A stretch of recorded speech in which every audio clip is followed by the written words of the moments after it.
In 2020, the pandemic struck our societies and our way of life. Our democratic institutions were affected as well. They had to adapt to the new reality of public debate at a distance. Its continuity was essential for flattening the authoritarian curve from the executive branch in different countries. Imagine hundreds of elected officials convened under our democratic rules to debate the future of our countries, hundreds, when not thousands of miles away from each other. That wasn't an easy task. We learned during the crisis that our institutions are becoming more resilient and digital ready, not only because of the temporary solutions to maintain their activities, but by their will to develop a strategy to modernize the parliament, to make it more digital, more effective, and delivers better laws, better oversight of the executive branch, and better representation. Always respectful with our legislative institution tradition and internal balance of power. Towards that goal, legislative public servants and members are working around the clock to make it a reality. My name is Luís from Bússola Tech. In our debate today, we have two outstanding global legislative leaders from Brazil and from the US. From the Brazilian Senate House, we have the Right Honorable Senator Antônio Anastasia from the state of Minas Gerais. From the United States House of Representatives, we have the Right Honorable Representative Jim McGovern from the state of Massachusetts. Before we start our debate, I would like to yield the floor to the Right Honorable former Representative Brian Baird from the state of Washington. Luís, Senator Anastasia, so nice to meet you and honored guests. It is my privilege today to introduce to you all a dear friend and incredibly respected colleague, Congressman Jim McGovern. Congressman McGovern was appointed to be chair of the Rules Committee by Speaker Pelosi 2 years ago and has had to handle a number of extraordinarily complex issues in that time. My personal relationship with Jim, I served 12 years with him in Congress, and I have a very fond memory of when Jim was not yet the chair of the committee. He had his young daughter sitting on his lap during one of the Rules Committee hearings, drawing lovely little pictures with crayons on the desk. A pioneer we now are used to with Zoom, having our children in the background, but there was Jim with his daughter on his lap. He has so ably managed the transition, if you will, taking an institution that has existed for more than 200 years in a certain way of doing things and suddenly has to change that to adapt to new contingencies of the COVID pandemic and new technologies. Jim has handled it all with remarkable dignity and grace, respecting the needs of both the majority and the minority and the traditions of the institution. And Jim, thank you so much for being part of this. As you know, the Brazilians have been leading the world and certainly in many ways in their own technological things. And so I'm excited to hear your comments and Senator Anastasia as well. Thank you for letting me be part of this as well. Thank you, Congressman Brian Baird. It was an honor to welcome your opening remarks today. Our debate today is going to have 6 rounds of questions. Each interviewer will have 1 minute and 30 seconds to pose a question. The parliamentarian will have 3 minutes to answer. The second parliamentarian will have 3 minutes for comments. And the interviewer will have additional 1 minute and 30 seconds for final comments. I kindly ask you to be respectful with our time limitations today. I will be posing my first question to Congressman Jim McGovern. Congressman McGovern, we know that technological response to the pandemic varies from parliament to parliament. It can lead the legislative branch to design a digital transformation strategy towards a more effective legislative process, more precise oversight of public policies, as well as to ensure the continuity of the institution's work in times of emergency. Let's take a step back from the solutions and think about the process of change. I'd like to do an exercise and look a decade from now and think about our goal for a more digital-ready legislative house. With that in mind, in your opinion, what are the steps we all should take now as a community to foster an environment to keep the momentum of institutional modernization? Look, let's be clear about one thing. When this pandemic hit, we were not prepared as to how to run our government virtually or digitally. I mean, we were not prepared for that. We had not given it a lot of thought. So there was really nothing in place. And so we took a number of steps to kind of transition into a way that we could operate safely. We moved to a completely paperless process for a lot of things that required in the past that we do things with paper. We passed a rule that would allow people to do hearings virtually. And we passed a rule that allowed members of Congress to vote virtually if they needed to through proxy voting. But we also did something else because we expect that this pandemic will be short-lived and we want to be prepared for the future. And we want to also decide whether or not some of the things that we're doing, we should keep, even when things are back to normal.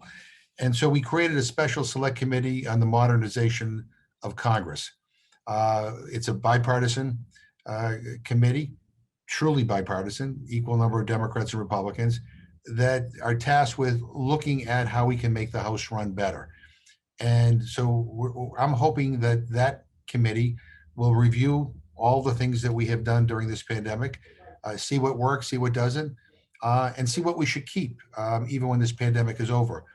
I should tell you one thing, when we moved to operate virtually and even be able to have some members vote remotely, it wasn't unanimous.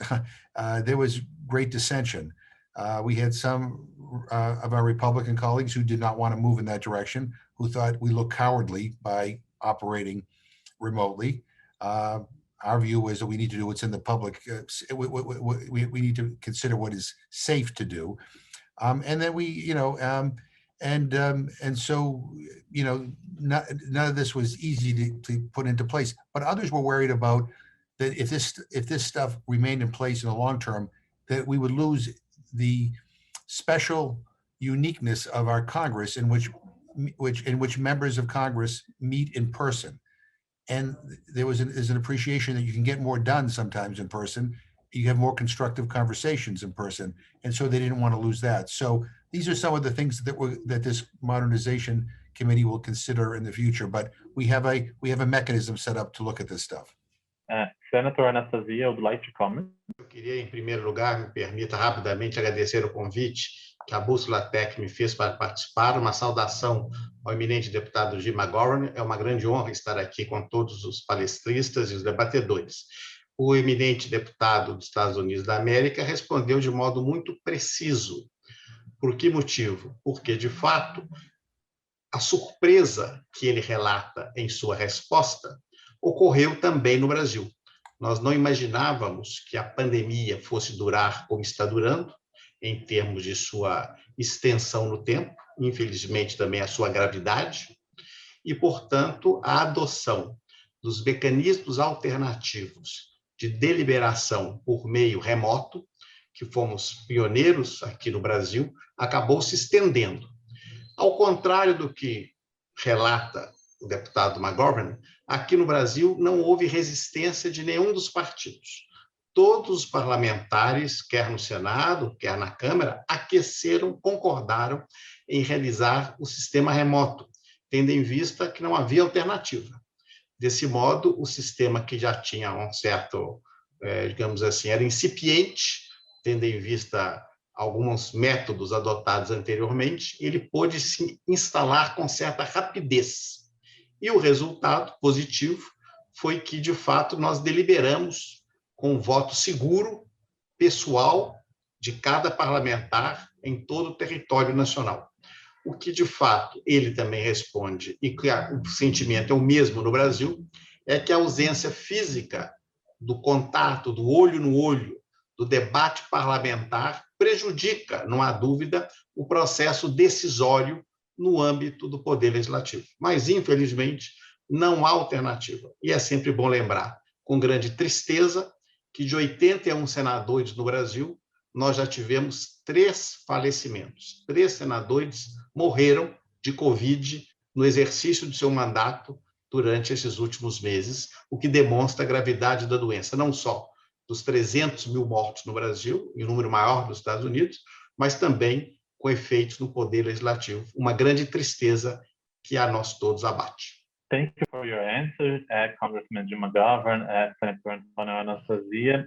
I'd like to highlight here in my final comments very briefly the role of leadership both of you had, Congressman McGovern in the House Committee on Rules, pushing forward for the continuity of the U.S. House of Representatives, and also Senator Anastasia as the Vice President of the Brazilian Senate House, leading the effort for the implementation of the remote deliberation system alongside former President Alcolumbre. I'd like to yield the floor to Mr. Alison Souza from Sindilegis. Eu gostaria de fazer uma pergunta ao senador Anastasia. Antes, quero cumprimentar a todos. Senador, primeiramente, uma satisfação muito grande falar com o senhor. Eu sou presidente do Sindilegis, o sindicato que representa os servidores da Câmara dos Deputados, do Tribunal de Contas da União, de onde eu sou, e do Senado Federal também. E o Senado Federal, sob a liderança de Vossa Excelência como vice-presidente e do presidente Alcolumbre, foi a primeira casa legislativa do mundo a começar as deliberações remotas, junto com a Câmara, né, dos Deputados. Esse fato, para quem acompanha o dia a dia da casa, como eu, não vem com nenhuma surpresa. A gente sabe do excelente trabalho de transformação digital que vem sendo realizado pelo Senado nos últimos anos. Porém, esse fato ele reforça a necessidade de reconhecermos o papel fundamental que os servidores da casa têm nessa transformação digital. São eles, afinal, que possuem o conhecimento mais profundo sobre os processos internos da casa, o desenvolvimento tecnológico e sobre o próprio regimento, que são conhecimentos essenciais para um bom trabalho de transformação digital da casa.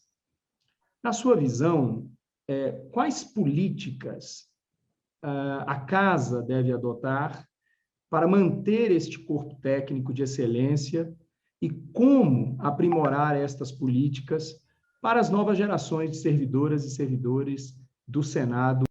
Obrigado, meu caro Alison. Eu agradeço e cumprimento Vossa Senhoria pelo exercício da presidência de órgão tão importante quanto o Sindilegis. E eu tenho aqui a grande honra de dizer publicamente o orgulho que tenho, como senador da República por Minas Gerais, de conviver no Senado Federal com um corpo técnico de tão alta qualificação como temos no Senado Federal. Sei que o mesmo ocorre na Câmara, como também no Tribunal de Contas da União e em diversos outros órgãos do sistema do serviço público brasileiro. Aliás, sou também servidor público de carreira do meu estado e da Universidade Federal de Minas Gerais, e sou muito orgulhoso disso, de ser um servidor público. E acredito, de fato, que nós tivemos o êxito, aqui mencionado, de sermos o primeiro parlamento do mundo a funcionarmos de modo remoto, exatamente pela qualificação do nosso corpo técnico. Fomos previdentes, em razão de uma crise que aconteceu há uns 2 anos atrás, uma greve de caminhoneiros de transporte, houve naquele momento problemas de locomoção no território nacional, estudou-se de modo embrionário a possibilidade de um sistema remoto, que não precisou ser instalado naquele tempo, mas que já estava bem adiantado quando necessitamos. Isso dando consequência a um trabalho digital, como o caro Alison menciona, de muito boa qualidade, que já envolvia programas como E-Cidadania, com a participação do cidadão no processo legislativo, das audiências públicas e de todos os acompanhamentos que fazemos. Qual é o segredo para manter esse quadro, como indaga o nosso presidente Alison? É exatamente muito simples: manter a qualidade dos servidores. E manter a qualidade dos servidores depende fundamentalmente da sua constante qualificação, do seu reconhecimento, de muito cuidado na forma de ingresso no serviço público, mediante concursos que, de fato, apurem de maneira adequada o perfil e a competência dos servidores, uma remuneração adequada e compatível, conseguindo agregar e estimular servidores de alta qualificação para permanecer nos quadros do Senado, no caso nosso. Então, esta é a política de recursos humanos para a manutenção necessária desse perfil, que já não desde agora, mas já há muitos anos, tem contribuído para que o Senado seja um parâmetro em diversas áreas. Para concluir, se me permite um exemplo, temos também o Instituto Legislativo Brasileiro, no Senado, que fornece a orientação técnica para as câmaras municipais do Brasil inteiro, muitas vezes sem condições técnicas, que é uma orientação, inclusive hoje, com cursos virtuais. Então, isso é muito importante, porque o Brasil é muito, ao contrário dos Estados Unidos, nós somos muito desiguais. A realidade do Norte é muito diferente da realidade do Sul. Então, é necessário o apoio do Senado, e o corpo funcional é o elemento fundamental para isso, e nós temos ao nosso lado essa qualificação. Muito obrigado. Congressman McGovern, would you like to make a comment? So I agree with much of what the senator has said. Look, let me just say that over the years, and especially now, I've come to appreciate the value of technology.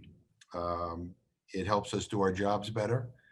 It helps make the process of government more transparent. It helps us better connect with our constituents. And technology is constantly changing.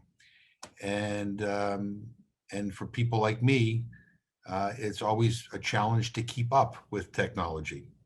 And that is one of the reasons why it is so important to invest in staff.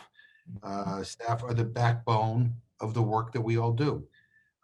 And we need to do everything we can to keep people working in our parliaments or our Congresses. But it's also important that we have people who can develop expertise on how to move technology forward. And so we need to do a better job in our Congress of paying our staff better. We need to do a better job of helping them underwrite the cost of their education. We need to do a better job of helping them advance within the realm of public service, because a lot of these staff members with these with expertise can make a hell of a lot more money in the private sector. So the one thing I can tell you as somebody who has been in Congress since 1996, that I don't know everything. And I rely heavily on staff in my committee and in my personal office to help not only guide me on policy issues, but to help me understand technology. I mean, when I got elected in 1996, there was no Twitter, there was no Facebook. I mean, there was virtually there's no social media. And today, in 2021, if I am not engaged in these social media platforms, if I don't understand technology, then I'm irrelevant to my constituents. We don't communicate, we can't communicate. So, I mean, there's this constant effort to keep up to date. You know, as we move forward, you know, part of the way we're going to chart the best course forward is to make sure that we maintain a good staff, and I'm very much committed to that. Alison Souza, would you like to make your final comment?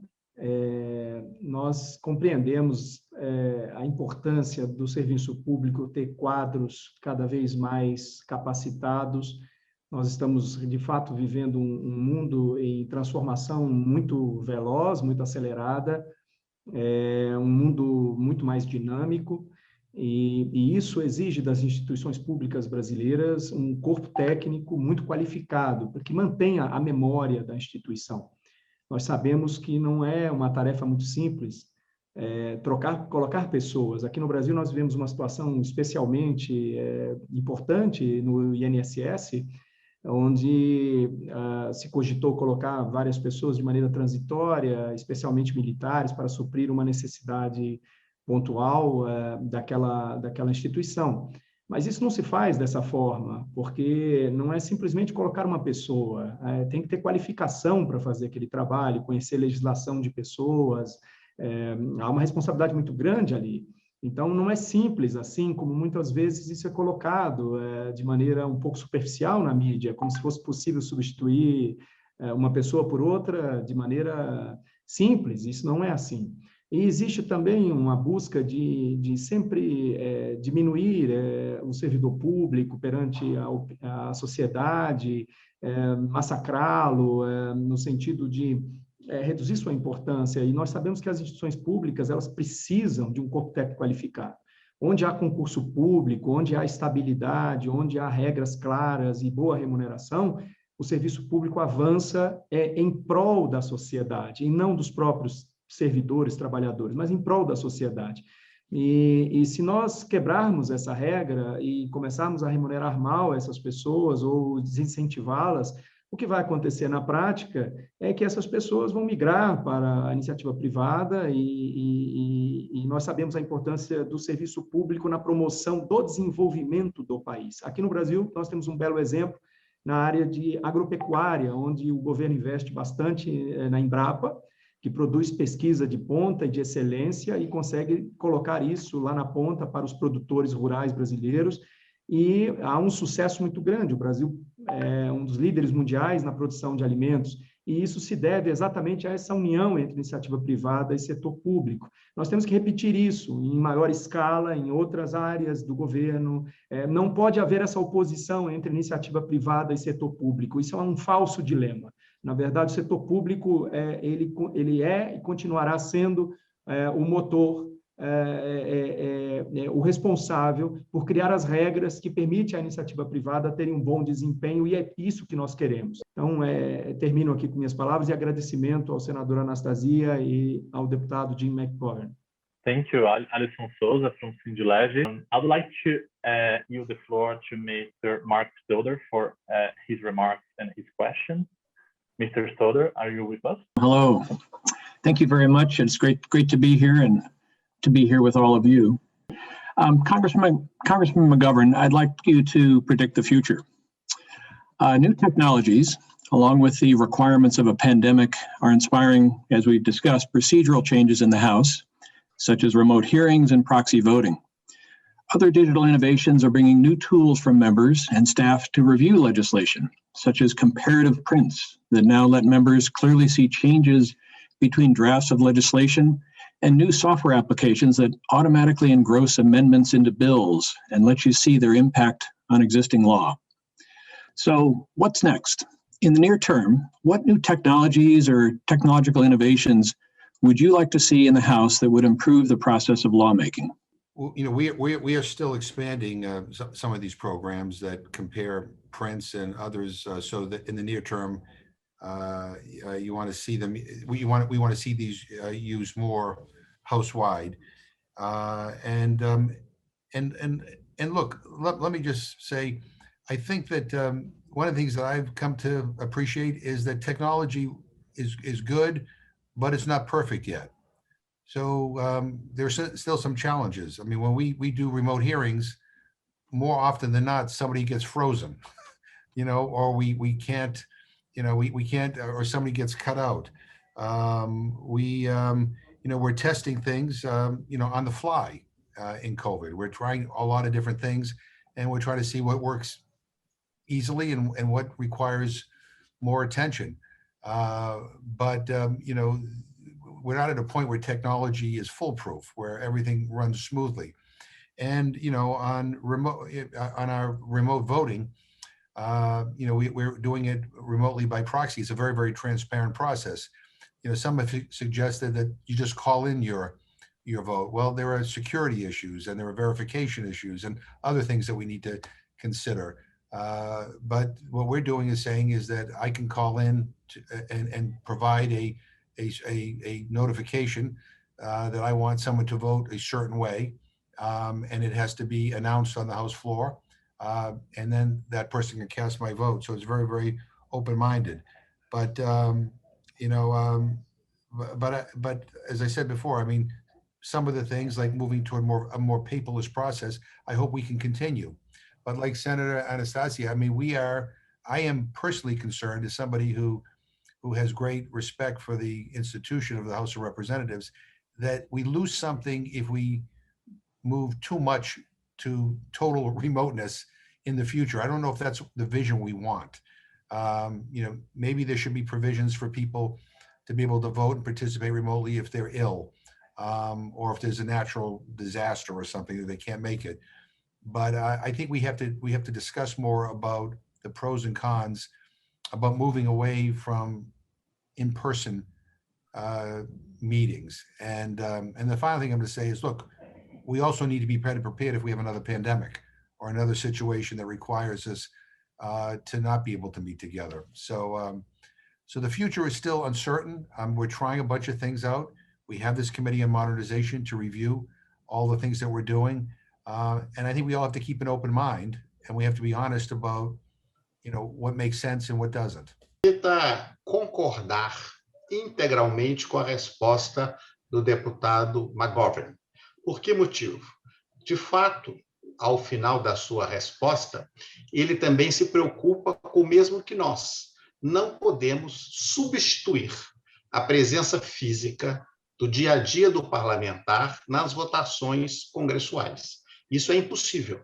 Isso poderia, na minha opinião, levar até a extinção do parlamento como nós conhecemos. Claro que todos os instrumentos tecnológicos devem ser utilizados para casos de impossibilidade, como é o caso desse momento, mas sempre como uma alternativa. E usando a tecnologia como um acessório no processo principal. Claro que numa votação, aqui no caso brasileiro, de temas burocráticos, menos relevantes, onde não há dissenso, onde não há nenhuma discórdia, o voto remoto pode continuar. Mas nos temas que hajam discussões, onde nós temos divergências, onde há necessidade de discutir um resultado, ou eventual acordo, ou mesmo partirmos para a decisão da maioria, a presença física, de fato, é devida e me parece necessária. Então, acho que nós estamos num momento de emergência e, por isso, adotamos esses mecanismos. No caso brasileiro, ao contrário do que relata o deputado McGovern, não há necessidade de procuração. Os parlamentares votam através de aplicativos, remotamente e com muita segurança. Só nos falta, tão somente, a questão da garantia quando é o voto secreto. O voto secreto ainda não conseguimos a garantia da sua integridade por meio do aplicativo. Mas nas votações normais, tudo se faz remotamente nesse momento de emergência. E eu acho que vamos permanecer utilizando essas ferramentas no futuro, sim, mas para temas que não gerem tanto conflito. Esse é o sentimento hoje no nosso Senado brasileiro. Mark, would you like to make a final comment? Thank you very much for your responses and your thoughts on this. I think as someone who works in technology, I always have to think about, and I think all of us have to think about the unintended consequences of innovation and what can happen when new systems come in that we really hadn't thought about. And so I think through this period, I agree, we need to have a lot of caution about not adopting things permanently that really were just there for convenience, because so much can spin out of them.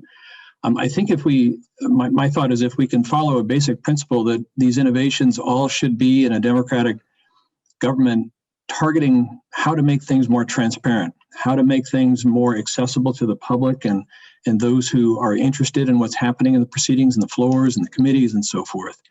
I think we will do a lot toward building the kind of confidence we'll need in our institutions, particularly in these times, certainly in the US, of great divisiveness and difficulties where we have a Capitol that still has barbed wire around it.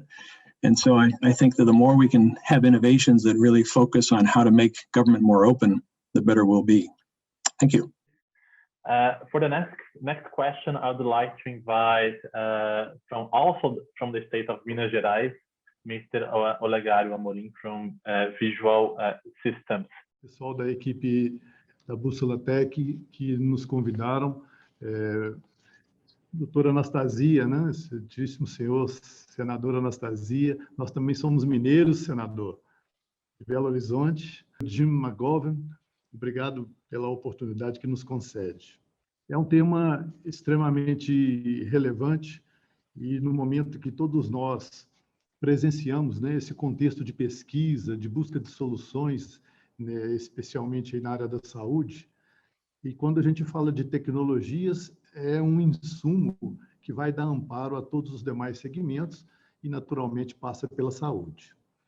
Eu fico imaginando, né, vocês como parlamentares, que são pessoas, tratando de povos, né, de nações, o tamanho do desafio que é, num momento desse, onde o isolamento impede, como o senador Anastasia disse muito bem, né, a tecnologia é muito bem-vinda como suporte, mas nós não podemos abrir mão da sequência, do contato, do debate presencialmente. Então, nesse momento que a pandemia acelerou o processo de trabalho remoto na maioria das empresas, considerando o legislativo, tanto a atuação dos senadores quanto os próprios parlamentares, sofreu profunda alteração na sua rotina. A burocracia se tornou mais ágil e novos processos digitalizados foram criados em razão dessa circunstância, naturalmente. O próprio Senado Federal, né, como o senador Anastasia já citou, foi o pioneiro na introdução do sistema de reuniões remotas, né, incluindo aí registro de presença e votações dos parlamentares, no mesmo nível aí de segurança do ambiente presencial.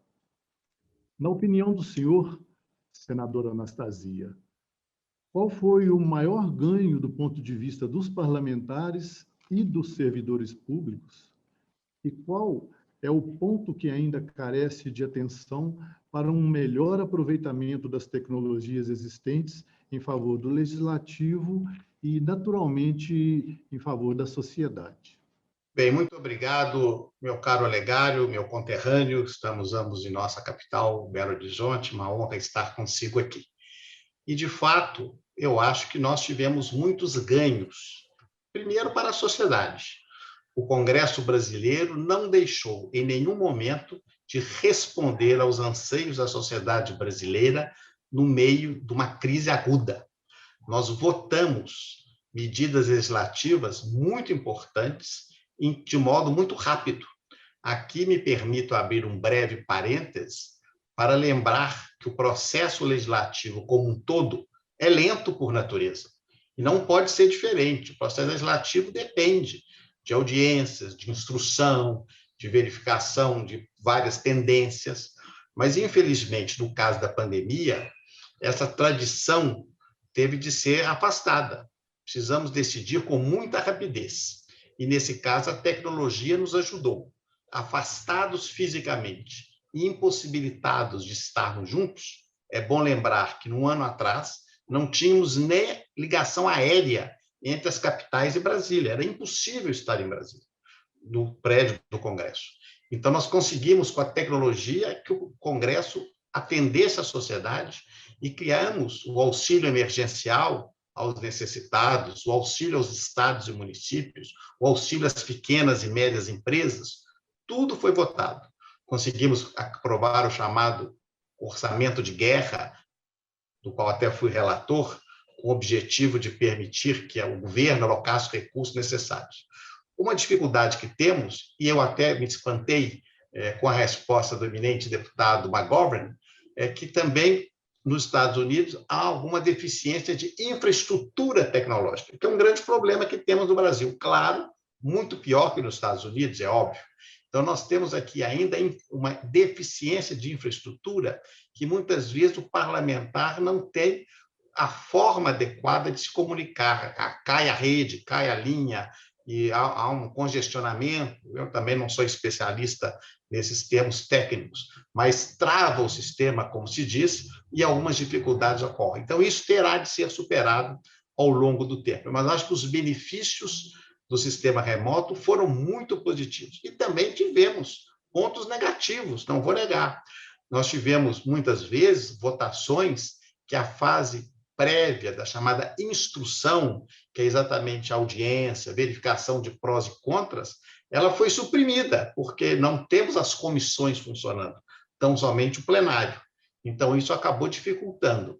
E, como foi dito aqui pelos colegas, a ausência do olho no olho, da conversa parlamentar, o que no Brasil se chama a conversa ao pé do ouvido, isso desapareceu nesse momento. Isso é ruim, porque as convergências ocorrem muito nessa confiança do debate parlamentar. Mas os avanços foram positivos e nós não tínhamos alternativa. A necessidade foi a mãe das soluções que nós implementamos. Muitas delas ficarão, outras serão adaptadas à realidade pós-pandemia, espero, o mais breve possível. Muito obrigado, senhor Aranha. The advantage of technology is, in the United States during this pandemic is very similar to what the senator just described in Brazil. We were able to keep government running. We were able to pass bills to provide relief to the American people, to small businesses, to schools.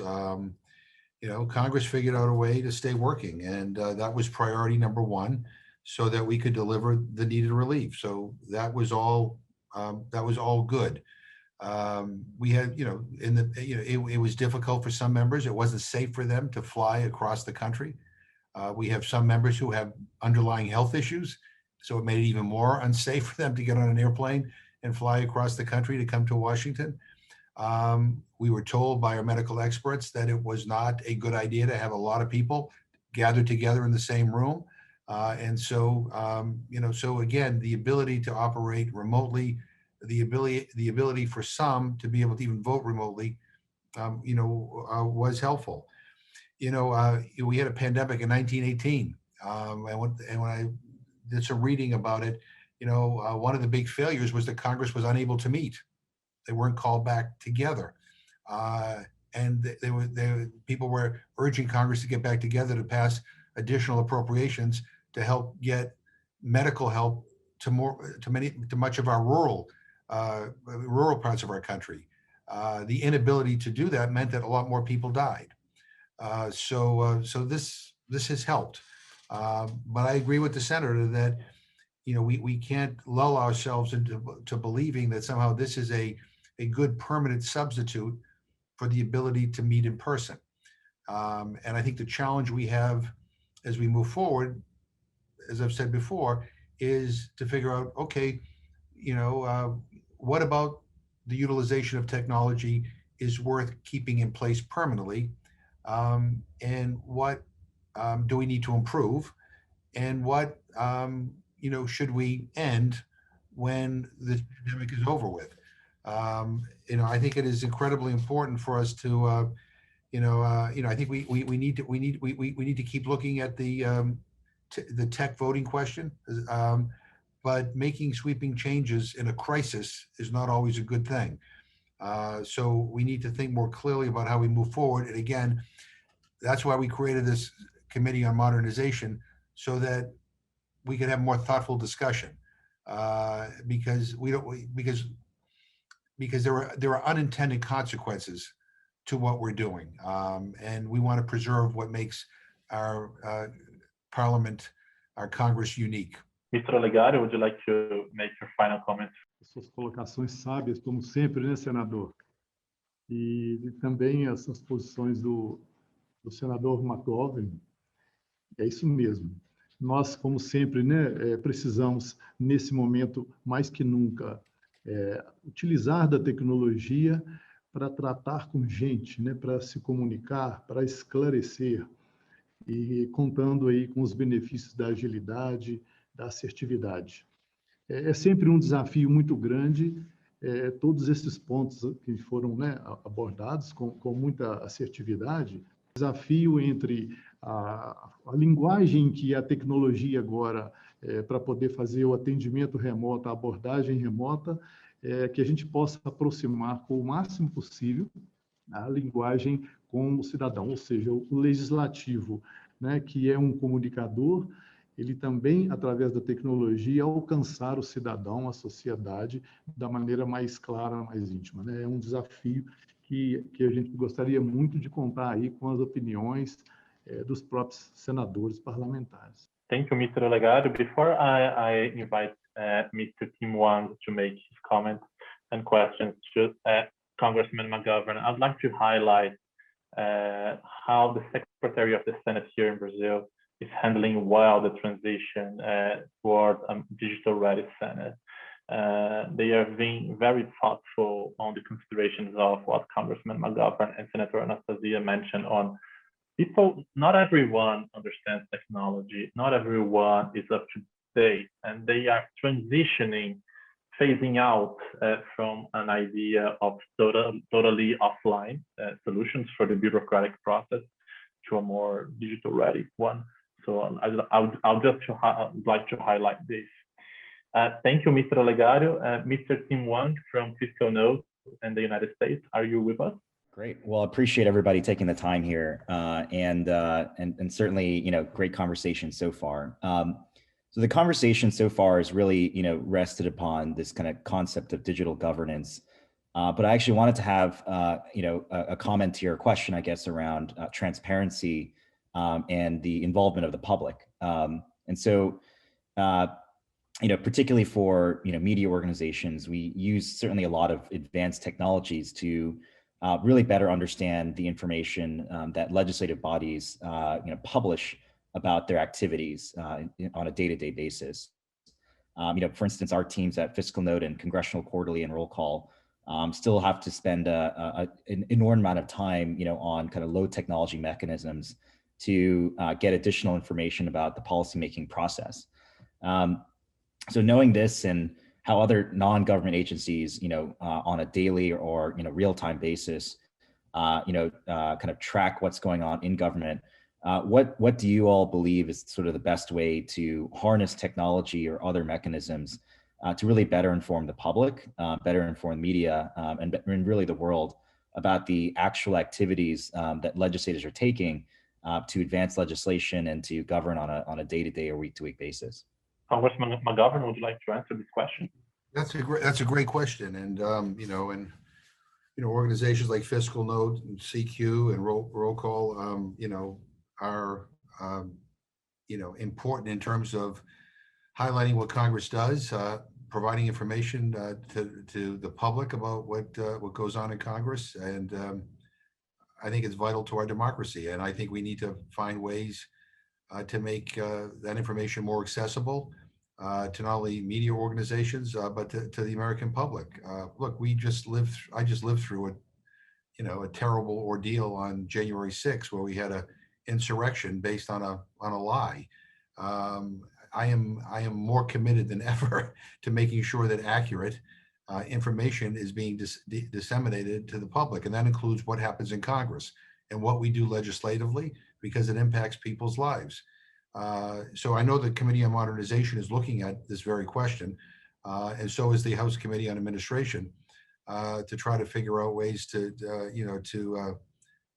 make all that we do more transparent and all that we do more accessible. It shouldn't take Sherlock Holmes to figure out what happened in a committee meeting, or to have access to a particular briefing. I think one thing we're trying to do is to have committees post what's going on in their committees on their websites, and this helps organizations be able to get that information. We need to also educate our committees and our members about the importance of making sure that information about what we're doing is more easily accessible. But I think it's an important question, and I think at a time when we all should be concerned about fact, and I differentiate that from opinion, we need to do a better job.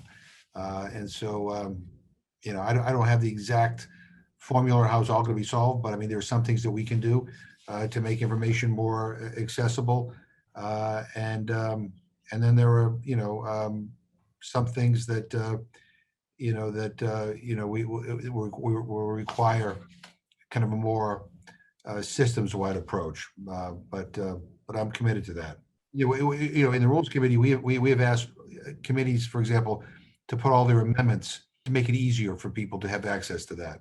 Eu quero cumprimentar o senhor Tim Hwang pela sua indagação, que é muito importante. De fato, além da eficiência, nós temos de ter também no Poder Legislativo muita transparência, porque somos representantes da sociedade, das pessoas, do povo. Então, essa transparência é fundamental. E no caso brasileiro, que me parece singular, nós temos no Senado, como também na Câmara, um canal de televisão aberto, ou seja, todas as atividades do Senado Federal são transmitidas ao vivo, no momento que acontecem, para quem quiser ligar num canal aberto.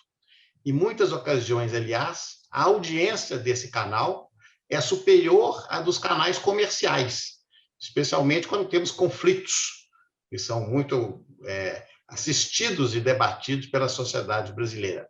Então, isso facilita o acesso à informação.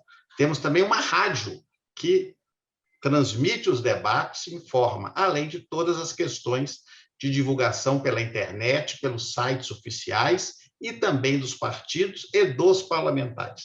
Então, como disse, e muito bem, o deputado McGovern, a importância da notícia verdadeira é hoje uma obsessão no caso do Senado brasileiro. Porque, infelizmente, no Brasil, como também pelo mundo afora, essa doença da fake news tornou-se uma verdadeira praga. Então, nós temos de combatê-la com a transparência, com a boa informação, com os desmentidos e essa grande estrutura de comunicação que o Congresso brasileiro tem, com os canais de televisão aberta, com as rádios, com a imprensa própria, com os canais de internet, acredito que tem condições no volume informar corretamente o que está havendo. Então, o cidadão que queira se informar bem, basta ligar a televisão que ele vai assistir ao vivo o que está acontecendo nos debates nas comissões e no plenário. Agora, o que nós temos de fazer, e aí a grande dificuldade, é combater a fake news com uma informação verdadeira em relação àquela mentira ou aquele desvio. E isso, muitas vezes, nós não temos a rapidez para cortar este mal pela raiz em razão das redes sociais. Mas há um esforço imenso e eu concordo integralmente com a resposta do deputado McGovern. Before I yield the floor back to Mr. Hwang, I'd like to make a brief comment, Senator. I think just recently the Senate released a new app on both stores, on both Play Store and App Store, an app for the Senate, just similar to what the House already has. I think the app is called Senado, and over there you can find legislative information for people following the legislative process. So after this brief comment, I'd like to yield the floor to Mr. Hwang for 1 minute and 30 seconds for his final comment. Great. Well, I appreciate the comments that were made by the panelists here. I think, from our perspective, the importance of transparency, kind of is important from sort of three contexts. Certainly first is from a, the most important, which is, the kind of robustness of democracy and the accountability that comes from, the information that's published by our legislative and regulatory bodies. The second, I think, is the interactions that government agencies have with each other, certainly between the legislative bodies, the regulatory bodies, the judicial bodies that rely on the predictability of the process and information that's kind of happening between different agencies. And I think recently the third, which is kind of what we've seen very recently, which is the interactions between public agencies and our capital markets. As government institutions certainly get much more engaged around regulations, particularly in cutting edge industries, the predictability of our capital markets, whether it's the public equity stock markets and the like, or our private equity markets, are extremely reliant on real-time or as real-time information as possible to provide that level of predictability for innovators and growth companies. And so, certainly appreciate all the efforts that have been going on behind the scenes. And, despite the many challenges that we've seen with COVID and whatnot, I think, this is certainly one area that can really be a bright area of development for all governments around the world. Thank you, Mr. Hwang, for your final comments. I'd like to move for our final question in our debate today I'd like to invite Ms. Carolina Venuto from Abrig. Rapidamente gostaria de agradecer, na pessoa do Luís, o convite da Bússola Tech para estar aqui, parabenizar os congressistas, o senador Anastasia e o congressista Jim McGovern pelas exposições, um debate riquíssimo. E eu gostaria de direcionar a pergunta aqui para o senador Anastasia. Senador, a rápida implementação do sistema de deliberação remota aceleraram o processo de digitalização do parlamento brasileiro. Passado um ano agora da utilização desse sistema, podemos perceber alguns ajustes sendo feitos naturalmente pelas casas, em especial para adaptar esse sistema à dinâmica regimental. O que ainda não nos ficou muito claro, no entanto, é como essa dinâmica pode ser adaptada também para garantir a ampla participação da sociedade neste processo mais digital de elaboração normativa, em especial de forma profissionalizada e constante, como ocorre na atividade realizada pelos profissionais de relações institucionais e governamentais, conhecidos popularmente por lobistas.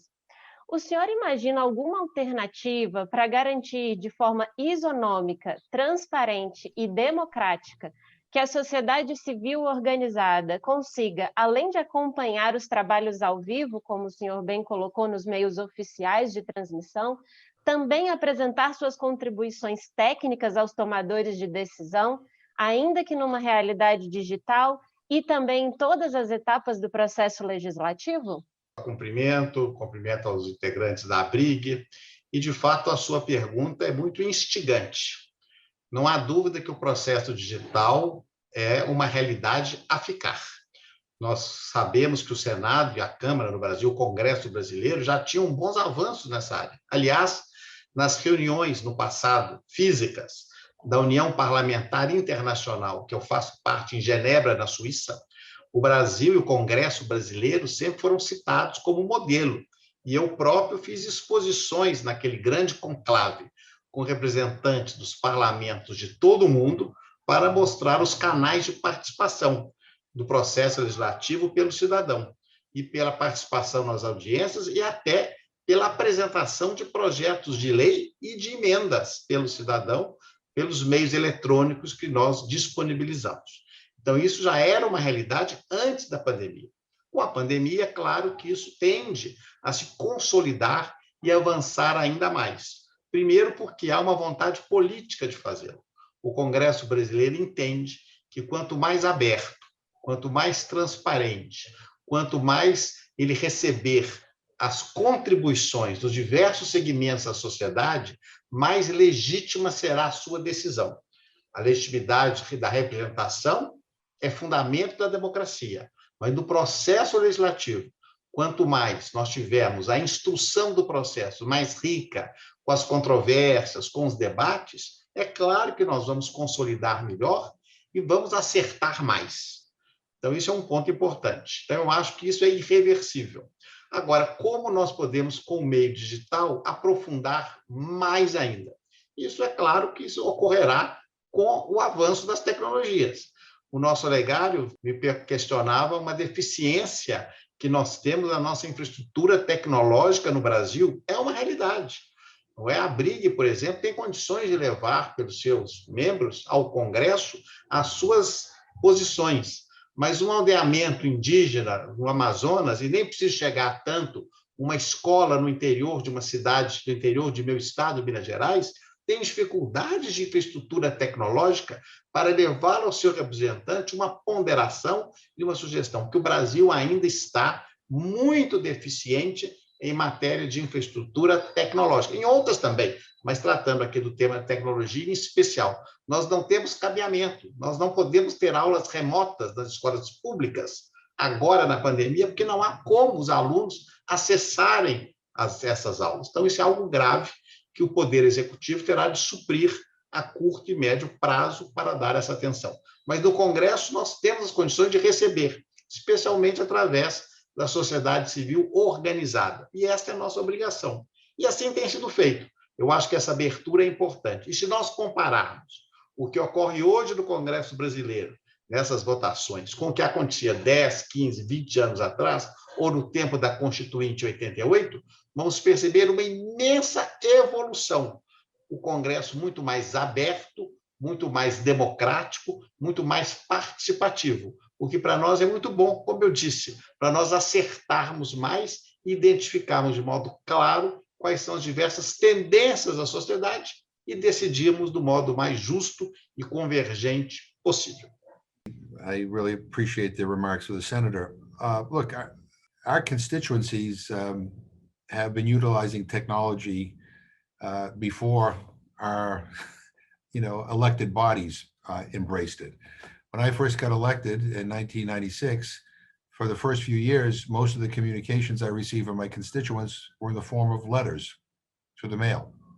Now the majority of it is in the form of emails. And there are various ways to, various platforms that are airing not only what we do on the House floor, but what happens in committees, and people have access to all of that. Although, in all candor, not all of it is terribly exciting to witness, but nonetheless, there is that transparency, and so that's the good thing about technology, is it invites more transparency, and it invites more, constituent involvement and more constituent communication with their elected officials. Let me just say, I don't know what we would have done in this pandemic if it were not for technology. I mean, I don't know how, if we could not operate remotely, I don't know how we would have done the business of government. And so the advancements that have been made have kind of saved us from a really terrible, even more terrible situation. And, in terms of, how we move forward and, what the House rules will reflect as we move forward. I mean, again, we need to look at, what we want to preserve beyond the pandemic.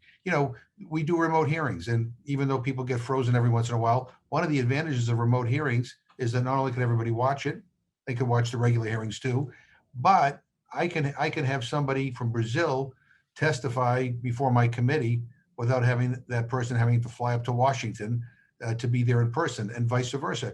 That's a good thing, and we might want to think about how we preserve that kind of ability to do that when things get better. So, and let me just say one final thing. I chair the House Human Rights Commission, and one of the things that has concerned me during this pandemic is some governments have used this as an opportunity to do things that are not so transparent, to do things to consolidate power in a way that goes against their constituents, and has used this time to try to do things that, quite frankly, are not in the public interest. And to the extent that they have been exposed, it is because of technology and the ability for constituent groups to be able to communicate with each other and with others to call attention to that.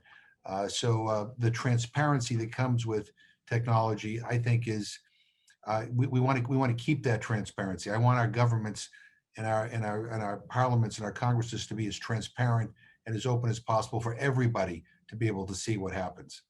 Carolina Venuto, would you like to make your final comments for 1 minute and 30 seconds? Apenas agradecer e, claro, eu não poderia deixar uma provocação aqui, em especial ao senador Anastasia, da importância da gente, de fato, regulamentar o lobby no Brasil. Eu acredito que nessas situações de adversidade, as diferenças são ampliadas, são amplificadas. Então, sem dúvida, é importante a gente ter um parâmetro para que todos da sociedade civil consigam ter o mesmo acesso às mesmas ferramentas dentro da imensidão de diferenças que o país tem. Então, muito obrigada pela oportunidade, um abraço a todos. We are reaching the end of our debate today.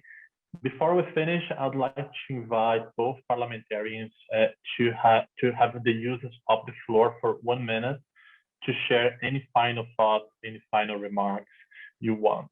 Congressman McGovern, would you like to start? Well, thank you. This is a helpful and useful conversation, and one that needs to continue in my country as well as in your country. Look, we need to find ways to keep government running and responsive to our constituents in good times and in bad times. And technology gave us the opportunity to continue to operate in the middle of this pandemic. It is also provided a way to ensure transparency and to allow people to remain in touch with their elected officials. There are lots of questions that have been raised about how we proceed in the future. And again, we have a forum in the United States House of Representatives to be able to have that discussion so that we can debate and weigh the pros and cons of what we should do and what we shouldn't do. But I will end with the comment I just made before. I don't know what we would have done if it had not been for our ability to be able to operate remotely, for the ability to be able to vote remotely when needed. And as much as in all candor, as much as I am zoomed out, I long for the day when I can meet with everybody in a room in person. Until that day comes, this is important, because if we didn't have this, we would not be able to have these conversations. So thank you for inviting me. Thank you, Congressman McGovern. It was an honor to welcome you today to the debate. Senator Anastasia, would you like to share your final remarks as well? Obrigado. Eu queria mais uma vez agradecer o convite que a Bússola Tech me fez para participar. Uma honra ter participado com o deputado Jim McGovern, que de fato realiza um belo trabalho na Câmara dos Representantes dos Estados Unidos nessa questão da modernização, e é um esforço conjunto que o Congresso brasileiro e a nossa sociedade faz em prol das formas de funcionamento. Porque, como disse o deputado McGovern, com toda razão, se não fosse o Zoom e as outras plataformas, a própria democracia poderia estar sofrendo nesse momento, que nós não teríamos como deliberar, sob risco do falecimento de muitas pessoas e doença, e mesmo a impossibilidade das reuniões. Então, a realidade virtual, nesse caso, nos ajuda. E concordo também que nos dá muita necessidade de rever, de debater, olho no olho, pessoalmente, identificando os pontos de convergência, recebendo pessoas as que podem ir, mas isso é uma fase. Não imaginávamos que fosse durar tanto. Agora, acredito que de tudo que ruim está acontecendo, e infelizmente são muitas coisas, algumas coisas positivas surgirão.